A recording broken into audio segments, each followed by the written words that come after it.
Hello, everybody. It's Julia here from Cotton Site at City Church, and it's my great pleasure to be meeting up with Ash and Emma. We're following up on another Genesis conversation, and today we get to spend some time thinking about Sabbath rest. So, Ash, it was a couple of weeks ago now that you gave us a really helpful preach on Genesis 2, where you were describing how after God had finished his work of creation, he blessed a day of rest, and that this was something that he did both for his glory and for our great joy, and that it was something of his taking time to delight in his relationship with what he'd created. So we're going to be thinking about Sabbath's rest a little bit more, and potentially thinking about the practicalities of how we do it. It just strikes me from the get-go that it's such a timely conversation to be having, because my sense is that we are a very tired people at the moment, because we're navigating such unfamiliar terrain. And a lot of the things that are just part of the normal rhythms of life are not around for us anymore and have been disrupted. So it feels like a particularly good time for us to be thinking about this means of grace that God has given us, one of the many ways in which he sustains us.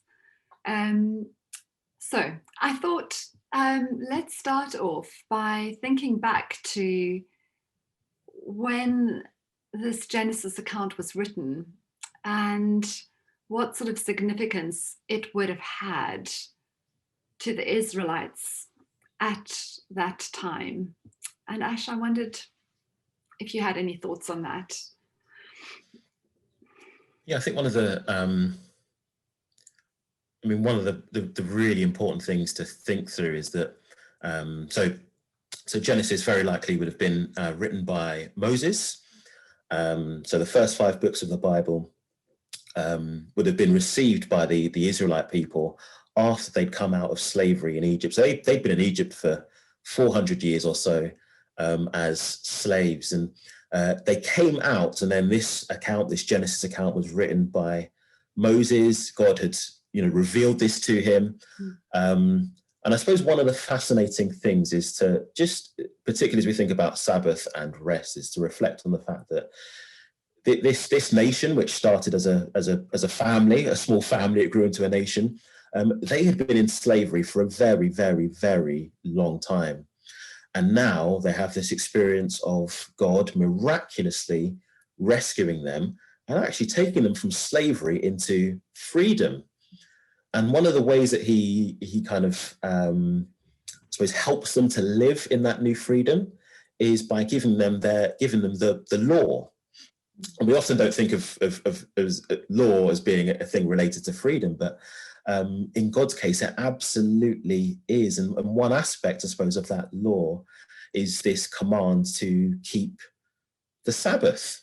So there was actually a command to rest, to reflect, to be refreshed, which for a nation that had been in slavery, that had been mistreated and oppressed for a very, very, very long time, that must have been a tremendous, not only a tremendous blessing, I think it would have been very difficult for them to get their minds around, because nowhere else in the ancient Near East, Middle East, practiced this thing of Sabbath at this time. It was standard that you'd work through every day. That's just how life functioned.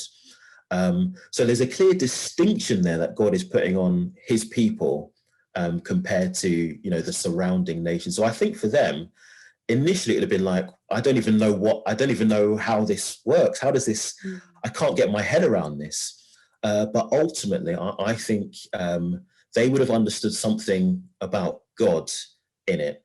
They'd have thought back to their time under Pharaoh in Egypt and the harsh oppression that they were under. But now they've been freed by God, a loving, caring, generous God who isn't about just getting them to do a whole load of stuff or work for him. Actually, this God is all about their freedom and their good and their blessing. And I think for those guys, it would have taken a long time for that to sink in. And I suppose for all of us, that takes a long time to sink in, this idea of God's grace, which is significant throughout the Bible. But it was always something that they could go back to. It was all this Sabbath thing. It was always something that you could remember and go back to, which I think is so significant for us, even us now, a few thousand years later. Thanks, Ash. I just love that idea of, as you say, a holy day set apart for a holy people set apart. Just that lovely parallel, really. I wonder if we could think a little bit about what this Sabbath tells us about who God is, and therefore who we are.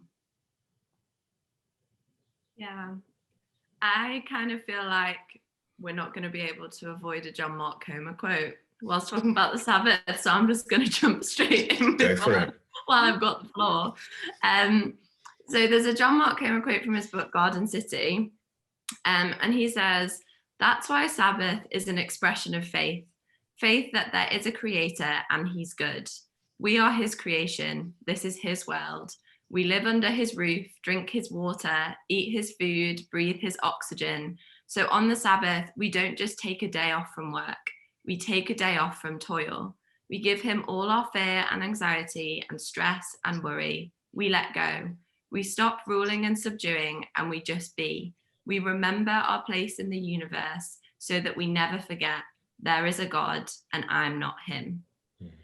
And so I personally think that the Sabbath reminds us that God is the only God, and we are not God. We have been created to have rest. We need rest. And I think it's a reminder of the sovereignty of God. And I think the Sabbath can kind of present a challenge to us in terms of our how much we live in the knowledge of the sovereignty of God. I think it's one thing to know that God is sovereign, but it's another thing to practice the sovereignty of God. And I think when we rest, when we embrace Sabbath rest, we're practically living in the fact that God is sovereign. He can do his will without us striving and working, if that makes sense. And so I think that, yeah, Sabbath is just a real reminder of the sovereignty of God. And also in terms of how that relates to our purpose, I think our purpose is to bring glory to God, the God who is sovereign. And I was listening to a John Tyson preach where he was basically saying Jesus isn't glorified if his followers are exhausted and burnt out like the rest of the world. And so if our purpose is to bring glory to God, we're not doing that if we're not embracing Sabbath rest, if we're running on empty, if we're exhausted and burnt out all the time. We're not bringing God glory in the way that we should. So yeah, I just thought that was really interesting. Emma, wonderful. I'm just making a mental note that I'm going to run that question through my head. Am I bringing God glory in this? Particularly at times when I'm feeling tired. I think that'll be hugely helpful. And I love the way that you describe that this head knowledge can kind of translate into more of a heart knowledge when we live it out, when we make intentional choices in line with the fact that God is sovereign and over all, and we are not, and that we're made to be in delightful relationship with him. Oh, wonderful. I wonder if we could kind of continue down this path of just seeing how the Sabbath is such a means of grace to us. I guess the Pharisees were very quick to turn it into a set of very complicated rules and laws. And Jesus was very quick to rebuke them for that. And I love the thought of this day of rest being a means of grace, God's very good gift to us. And I wonder what your thoughts are about that. It's interesting, Julie, that you reference the Pharisees and the religious leaders and their approach often to the Sabbath. One of the things that I particularly like in the accounts of the life of Jesus is how he lived in the Sabbath, what he did, what that looked like for him, and you almost get this kind of sort of cheeky interaction between him and the Pharisees, particularly around the Sabbath. And there are quite a few occasions where Jesus heals someone on the Sabbath. And that healed person would probably come into contact with a Pharisee, and a Pharisee would say, "Oh, this isn't a day to be healed. What's going on? Who did this?" kind of thing. And Jesus's response is that man is not made for the Sabbath, but Sabbath is made for man. And I love that. That really is Jesus explaining what the Sabbath is about. That's Jesus explaining that ultimately this thing is for our good. The Pharisees have made this a harsh, restrictive, difficult thing that we don't really want to do it, but you have to do it.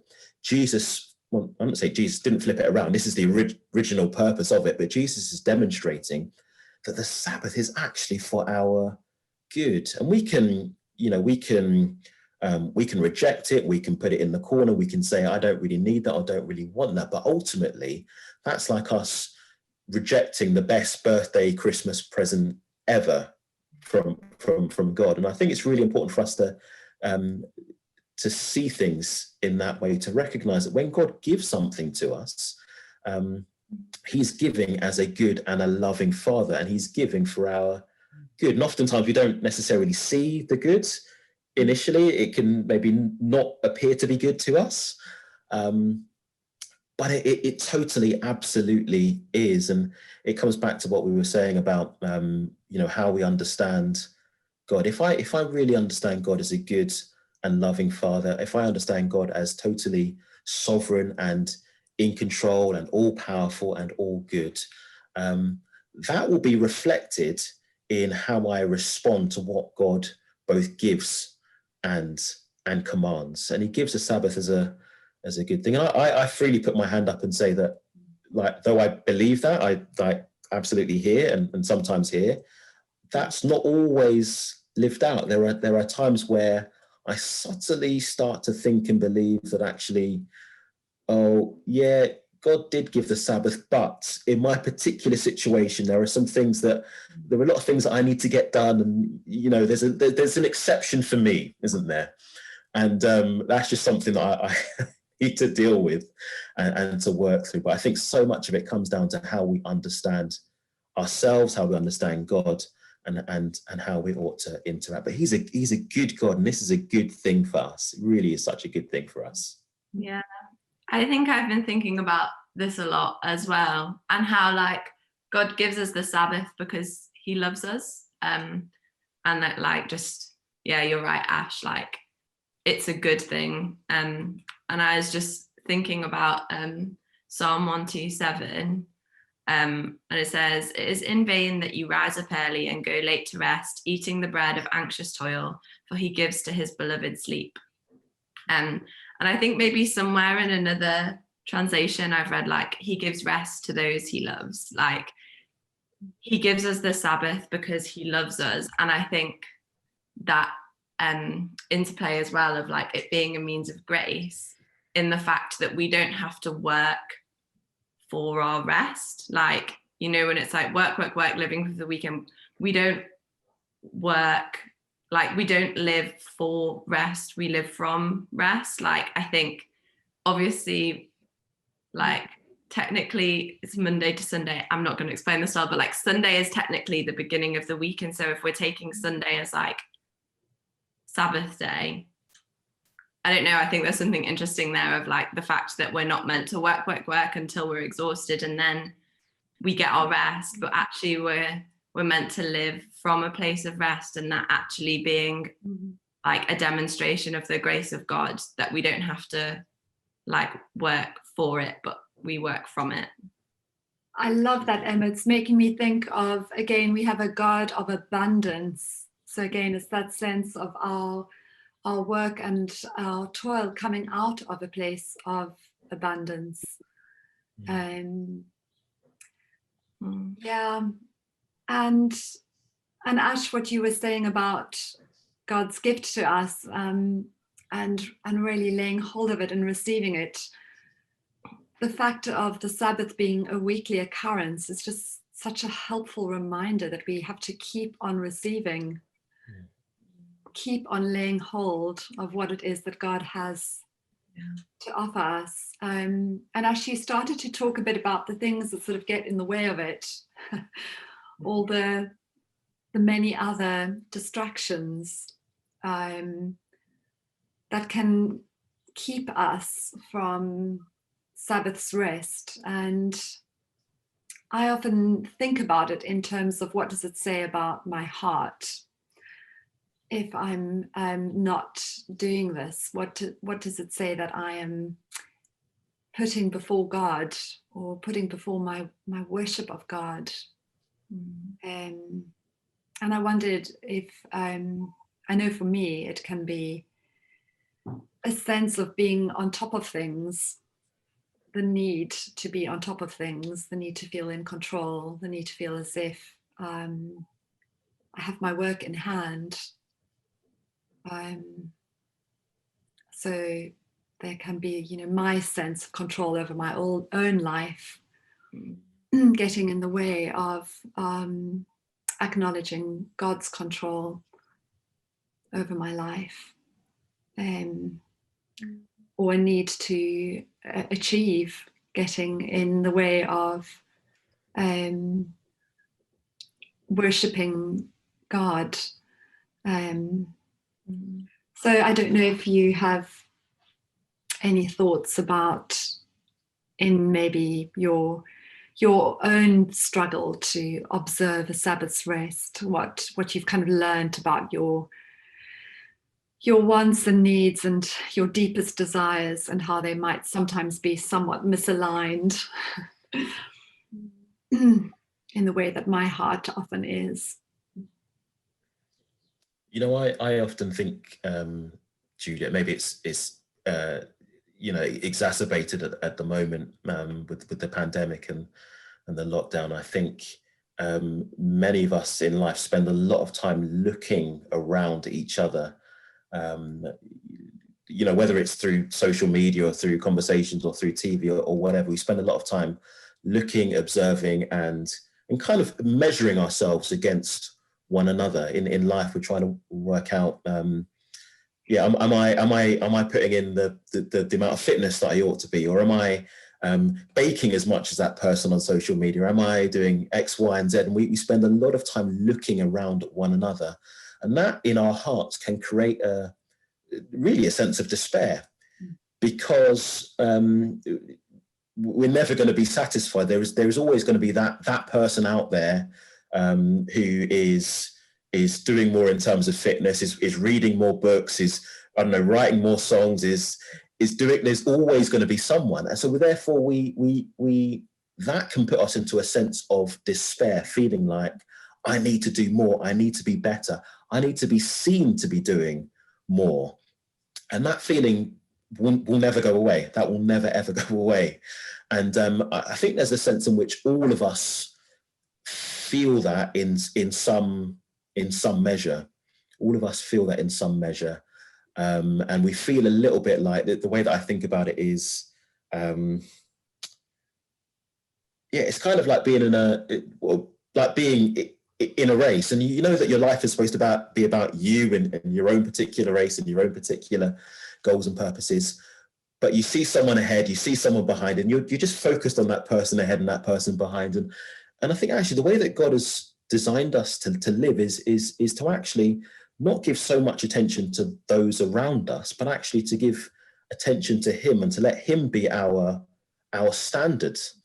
to let Jesus be our kind of our standard and our goal. And I think to myself, when I stop comparing myself to those around me and start comparing myself to Jesus, that actually becomes really liberating. Now, I know that I'm nowhere near Jesus, but actually, in a strange way, by focusing on Jesus, he gives grace and help to become more like him. And all of a sudden, my focus isn't on how can I impress all of these people out here. My focus is on how can I know him better? And therefore, how can I honor and glorify him and bless him more? And that completely shifts and changes your life, actually, when you begin to think and to live in that way. And it can be really, really jarring, because there's always part of your heart that feels like, I want to be seen to be excellent because other people are watching, and what are they going to think about me? But ultimately, I think the Christian life is a slow process of kind of weaning ourselves off of the need to be praised by others, and putting that onto God. It's a slow process, but it's a necessary process, and it's a really good and free and liberating thing for us. And that's just, that's the challenge I think we all face. I don't think there's anyone out there who doesn't face that challenge. And I'm definitely in that bracket at the moment. Yeah, I feel so challenged by that, Ash. Like, ultimately, I think you're so right. Like, how, to what extent we embrace the Sabbath, reflecting like who or what are we worshipping, and like it becoming a thing of idolatry almost, of like, if we're worshipping other things, we're probably less likely to embrace the Sabbath. And I think like that can be a worship of other people and an idolizing of other people. But like, this is particularly honest of me, but I think like often my reluctance to embrace the Sabbath is actually a worship of self. It's a thought process of like, but what will these people do if I stop for a day? Like, what if I don't do those things that people are counting on me for?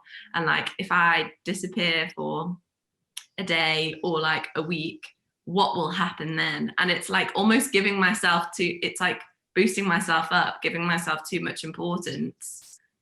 And like, I'd like worshipping self rather than worshipping God. And actually, when we fix our eyes on Jesus, when we fix our eyes on God, it's a reminder that actually he's the one that's sovereign. And therefore, if I take a day to not do all the things that I'm doing during the week, like, that's okay, and it's good, and it's needed, and actually he's the only one that's sovereign, so it's fine if I'm not doing those things for a day.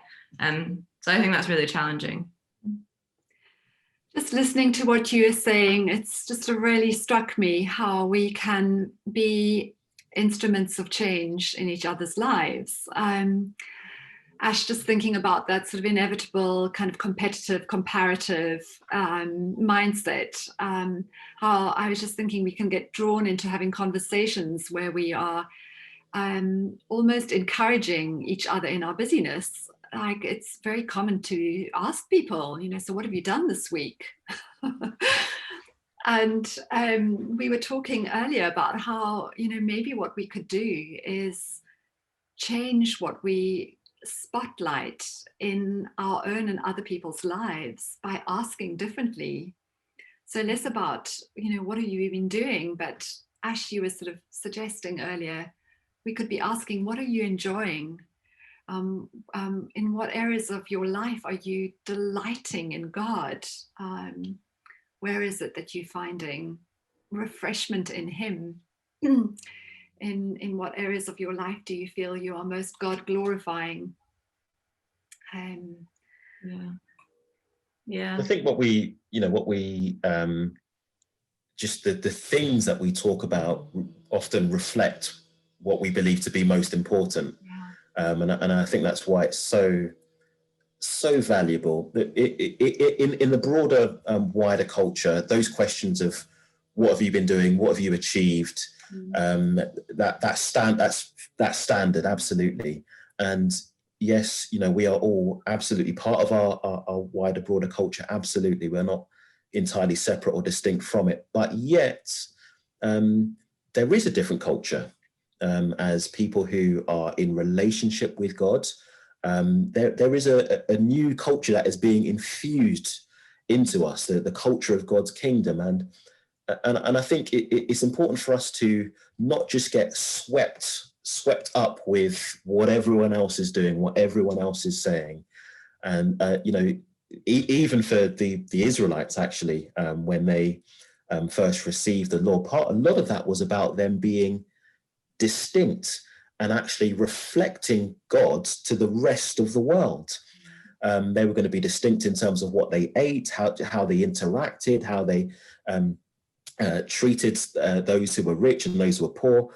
It was reflected in everything that they did. And I just think for us, actually, I think we ought to be particularly wary of the words that we use and the conversations that we have, and actually be quite intentional with them. And I do honestly think that words are powerful, and that the way that we talk to one another and what we talk about, even that can be a means of grace. Even that can actually help us in this area. It's just a signifier. If we developed a culture where the initial question was not "what have you done this week," but what it was like, "what have you found enjoyable about God," or "how have you been refreshed," that shifts something in our culture. It really does over time. So I just think it's important for us to be intentional and actually to recognize what's going on in our hearts, both with what we ask, but also how we answer as well. Because I know, Julie, you mentioned earlier that oftentimes,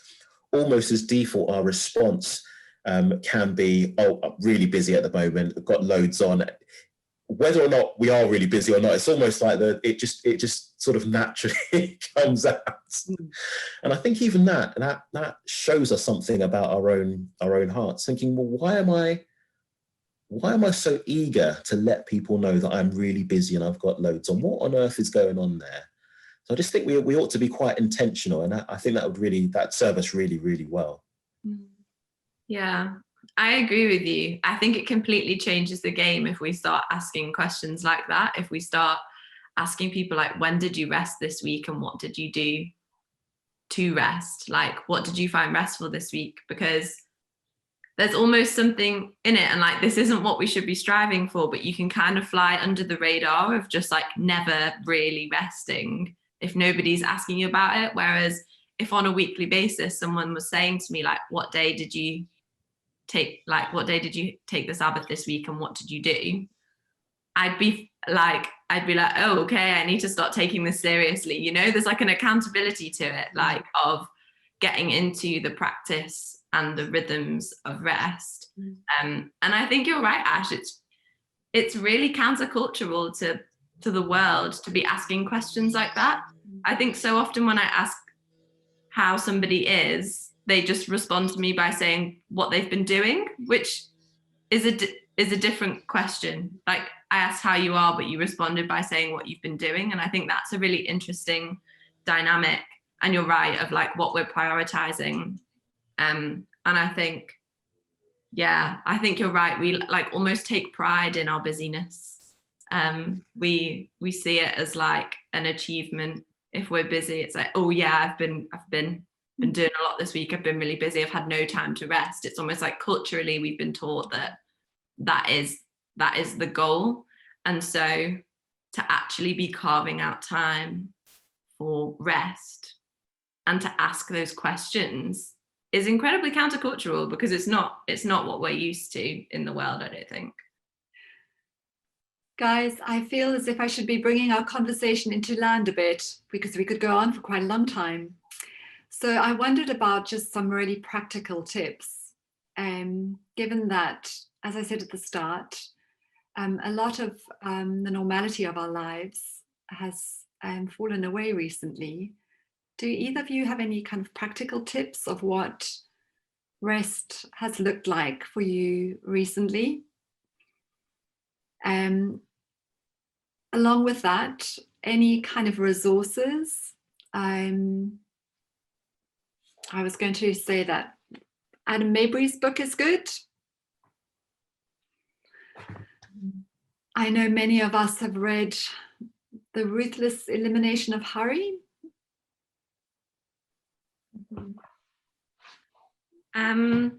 Yeah, I think something I think I'm learning is that rest doesn't always look the same. And I think that applies to like each individual, like different things are restful for different people. But even in my own life, I think, admittedly, we've just spent however long talking about rest, and practicing the Sabbath is something I have found incredibly difficult during lockdown, because most of my normal practices of what I would do are no longer available. So things like I would go and sit in a coffee shop and I would read and I would write. Those are things that I find very restful. And yes, I could do those things in my house, but it isn't quite the same and it doesn't energize me in the same way. And so I think having the space to kind of let yourself adjust and kind of find new ways to rest as opposed to just neglecting rest. I think that's something that I have been dwelling on a lot. Like when I'm feeling exhausted, I think to myself, when was the last time I actually practiced intentional rest rather than just not doing anything? Because I think those two things are different. Yeah, I entirely agree, Emma. I think particularly at the moment with just life being very, very different, it is more of a challenge. But I think I'd also say that life just does change anyway. And I think how we engage with the Sabbath is different in different seasons of life. So the interesting thing for us is, so we've recently got a Nintendo Wii, and it's just actually been really enjoyable just to be playing games together. Just really enjoyable, really refreshing, and largely because it's just something it's different. And I think that's a really important thing to bear in mind when it comes to rest. There are things that you in different seasons of life may be refreshing or not refreshing. So, for example, I like to cook. I enjoy cooking. Generally, I find it quite refreshing. But to be honest, during the pandemic, it has not been refreshing. It's just been like, this needs to be done. So actually, on the Sabbath day, I try not to cook as much, or not to cook in such an elaborate way. It'd be stuff that we'd kind of get in or buy in, and actually realizing that not only is that okay, but that's actually a really good thing. So I think the main thing is whatever we are doing, whatever we're engaging with, is actually the state of our hearts recognizing that this is a good thing, but also tying this to God, seeing this actual thing, this activity, this time, this space as a gift from God. So whether you are, again, you're baking a cake, or whether you are writing a poem, or whether you are listening to some music, or whether you are going on a walk, actually in your mind and in your heart, tying this, actually God has given this thing to me at this current time as a gift, and using that thing as a means of worship to him. And I think that is really what makes the Sabbath, this enjoyment of God's creation and God together at the same time, is really what makes the Sabbath. So I think that's the key thing, rather than the particular thing that you might do or not do, is how is this tied to God. Thank you so much, Ash and Emma. What a great conversation. Thank you to all of those who have listened to us. I just want to encourage you that if you've been challenged or stirred by anything that we've shared, then do have a conversation with someone about it. It's always good to be accountable for any changes we think we ought to make. And to maybe, if you know of someone who seems particularly exhausted and burnt out, it might be helpful to just check in with them, ask them how they are doing in terms of enjoying God and finding times of refreshment. So I hope you found this helpful, and lovely to spend this time with you.